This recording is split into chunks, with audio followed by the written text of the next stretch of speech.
Ah, c'est pas un rosé, non. Non, non, non, c'est une vinification particulière. C'est-à-dire que le jus, lorsqu'on ramasse la récolte de raisin, on envoie la vendange dans une cuve. Le jus macère et fermente pendant 24 à 48 heures. Et ensuite, on saigne la cuve, c'est-à-dire qu'on va vider tout le jus de la cuve. Ensuite, la fermentation se fait sans la pulpe et les pépins. Et la différence d'un rosé en goûtant, la différence en goûtant un rosé, en goûtant le clairé va être plus structuré puisqu'il va avoir macéré plus longtemps qu'un rosé. Il y a un rosé, il y a plus de tanin, oui, puisqu'il va rester en contact plus longtemps avec la peau.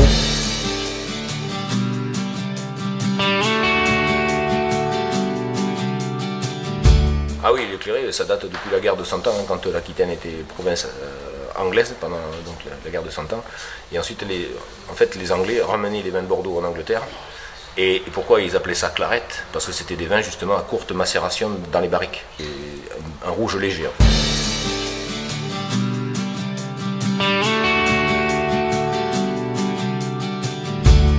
À Bordeaux, oui, on n'est pas les seuls à faire du clairé. Par contre, on a été les premiers à remettre au goût du jour le clairé de Quensac.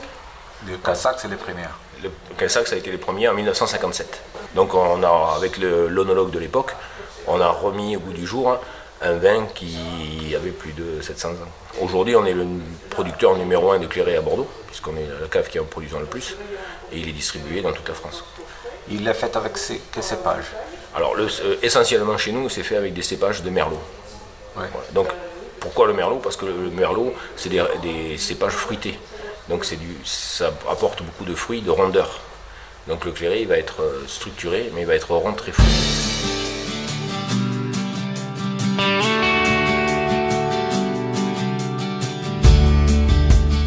Nous ici, on produit 5000 hectolitres de clairé. On n'exporte pas le clairé.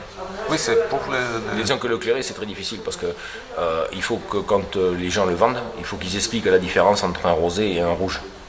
Donc c'est vraiment particulier dans la commercialisation du produit. C'est un produit atypique.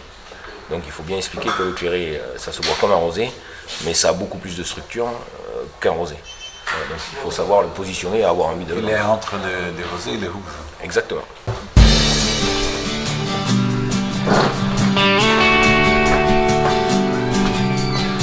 Voilà, je suis tout seul et je suis en